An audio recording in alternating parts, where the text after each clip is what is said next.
Assalamualaikum warahmatullahi wabarakatuh. Perkenalkan, kami dari kelompok 5 akan mempresentasikan hasil kerja dan diskusi dari kelompok kami mengenai sistem informasi eksekutif atau executive information. Kelompok 5 terdiri dari yang pertama Rizky Aditya Anas Islami, yaitu saya sendiri. Yang kedua Dita Ayu Wulan Sunaryo. Yang ketiga Aurelia Pramudia Faristia. Yang keempat Kiki Cahyana. Yang kelima Kusna Mafaza. Pengertian sistem informasi eksekutif: sistem yang khusus dirancang untuk para manajer pada tingkat perencanaan yang strategis, dinamakan sistem informasi eksekutif. Kata eksekutif ini digunakan oleh para manajer untuk yang teridentifikasi memiliki jabatan pada level atas sebuah organisasi atau perusahaan yang mempunyai pengaruh yang kuat. Istilah eksekutif diambil dari kata bahasa Inggris yaitu executive yang mempunyai arti melaksanakan atau menjalankan. Para eksekutif yang mempunyai pengaruh kuat dapat menentukan rencana strategi kebijakan perusahaan atau organisasi. Perencanaan strategi perusahaan, para eksekutif memerlukan sistem yang disebut dengan SIE. Sistem ini dibutuhkan karena dapat mengklasifikasikan informasi-informasi summary yang mutakhir secara cepat dan akurat, supaya para eksekutif dapat merencanakan dan mengambil keputusan dengan cepat untuk keberlangsungan perusahaan dalam jangka yang lama. Kebutuhan informasi eksekutif. Kebutuhan informasi eksekutif memiliki tanggung jawab sendiri dalam proses berpikir yang unik. Mereka juga memiliki kebutuhan informasi yang unik. Ada 3 penelitian yang menggunakan informasi oleh eksekutif, yaitu yang pertama Study Mintzberg. Study Mintzberg melakukan penelitian informasi kebutuhan eksekutif. Ada 5 kegiatan yang membentuk waktu CEO, tugas administrasi, panggilan telepon, pertemuan jadwal, dan kunjungan. Tugas administrasi disebut sebesar 22%, sedangkan panggilan telepon yaitu 6%, pertemuan tak terjawab yaitu 10%, pertemuan terjawab sebesar 59%, dan kunjungan sebesar 3%. Yang kedua adalah penelitian Jones dan McLeod. Studi mengenai arus informasi masuk dari 5 eksekutif. Para eksekutif tersebut meliputi CEO suatu rangkaian toko pengecer, CEO suatu bank, presiden direktur suatu perusahaan asuransi, dan wakil presiden direktur keuangan, dan yang terakhir adalah wakil presiden direktur perpajakan. Penelitiannya dirancang untuk menjawab pertanyaan yaitu A. Berapa banyak informasi yang mencapai eksekutif? Dalam 2 minggu, eksekutif dan sekretaris mencatat 1.454 transaksi informasi yang menjalin ke eksekutif. Transaksi adalah suatu komunikasi yang melibatkan medium apapun, seperti laporan komputer, memo, kunjungan pengamatan, panggilan telepon, surat, rapat, dan sebagainya. Rata-rata 29 transaksi per hari. Selanjutnya adalah B. Apa nilai informasi tersebut? Setiap transaksi diberi nilai 0 atau tanpa nilai hingga 10 atau nilai maksimum. Hasil pengamatan menunjukkan adanya variasi dalam tingkat nilai yang diberikan oleh tiap eksekutif, berkisar dari rata-rata 2,9 untuk wakil presiden direktur perpajakan hingga 5,5 untuk CEO bank. Selanjutnya adalah C. Apa sajakah sumber informasi itu? Lingkungan menyediakan volume terbesar, tetapi juga menyediakan informasi dengan nilai rata-rata terendah. Sebaliknya, sumber yang menyediakan volume paling sedikit adalah komite, tetapi mereka menyediakan informasi dengan nilai tertinggi, yaitu 2 tingkat yang langsung di bawah eksekutif, menyediakan informasi terbaik dalam hal volume dan nilai yang tertinggi. D. Media apa yang digunakan untuk mengomunikasikan informasi eksekutif? Media tertulis mencapai 61% dari jumlah transaksi. Panggilan telepon merupakan satu-satunya komunikasi lisan yang bervolume besar. Bagi para eksekutif, 3 media yang paling sedikit mereka kendalikan yaitu surat, memo, dan panggilan telepon, mencapai 60% transaksi. Selanjutnya adalah menurut para peneliti serta dibantu oleh para eksekutif, sebuah informasi memiliki kegunaan yang cukup penting, yaitu memberikan peran keputusan untuk setiap transaksi informasi. Pemberian tersebut mencerminkan bagaimana eksekutif menggunakan informasi tersebut. Penggunaan informasi tersebut terdiri dari beberapa bagian, antara lain yaitu penanganan gangguan 42%, entrepreneur 32%, pengalokasian sumber daya 17%, negosiator 3%, dan tidak diketahui 6%. Selanjutnya adalah 3 penemuan informasi dalam penelitian yang paling umum. Yang pertama adalah informasi eksekutif yang berasal dari sumber daya lingkungan, namun pada bagian informasi internal diberikan nilai yang lebih tinggi. Yang kedua adalah informasi eksekutif berbentuk tertulis, namun pada informasi lisan diberikan nilai yang tertinggi. Dan yang terakhir adalah para eksekutif memperoleh sedikit informasi langsung dari komputer. Sistem informasi eksekutif tidak sepenuhnya berbasis pada komputer. Penelitian Rockat and Tracy. Tidak mudah untuk membedakan usaha pada sistem informasi eksekutif antara penelitian Mintzberg dengan penelitian 1980-an oleh John Rockat dan Michael Tracy, yang keduanya berasal dari MIT.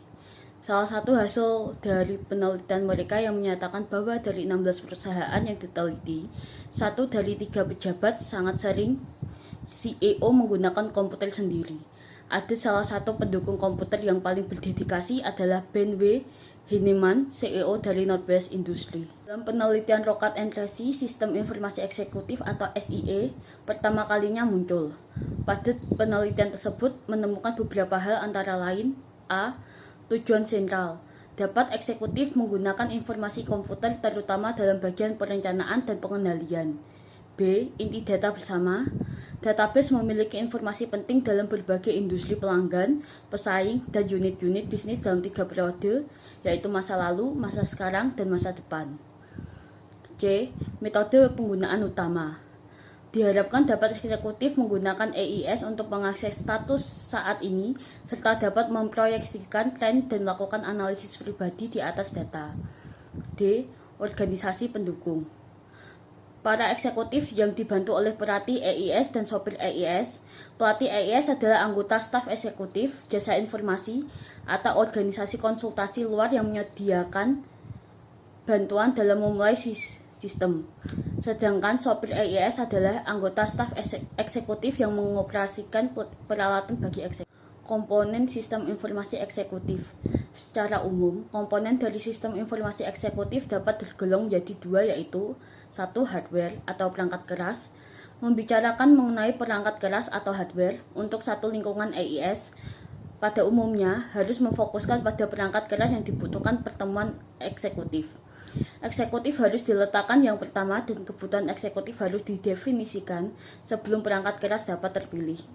Perangkat keras komputer dasar yang diperlukan untuk suatu EIS meliputi 4 komponen, yaitu A. Input device atau alat masukan. Alat ini mengizinkan eksekutif untuk memasuki verifikasi dan membaharui data dengan seketika. B. Central Processing Unit adalah pusat komponen karena ini dapat mengontrol komponen mesin komputer yang lain. C. File penyimpanan data. Eksekutif dapat mempergunakan ini secara terpisah untuk menyimpan keterangan bisnis, dan bagian ini juga dapat membantu eksekutif mencari keterangan informasi bisnis historis dengan mudah. D. Output device atau alat keluaran. Eksekutif dapat menggunakan alat ini untuk membaca rekaman visual, dan sistem ini memerlukan dukungan dan hardware komputer yang tidak begitu mahal. Alat ini dapat meningkatkan akses dari keterangan EIS untuk banyak pengguna yang lain dengan perusahaan. 2. Software atau perangkat lunak. Pada saat memilih perangkat lunak, penting untuk mendesain atau satu EIC yang efektif. Oleh sebab itu, komponen perangkat lunak dan bagaimana cara mengintegrasikan data ke dalam suatu sistem sangatlah penting. Di dalam perangkat lunak, dasar yang diperlukan untuk satu EIC meliputi 4 komponen, yaitu A. Teks yang mendasari perangkat lunak. Bentuk paling umum dari teks dapat didokumentasikan. B. Database. Database heterogen bercokol pada satu jangkauan spesifik vendor dan platform komputer membuka akses eksekutif bagi eksekutif.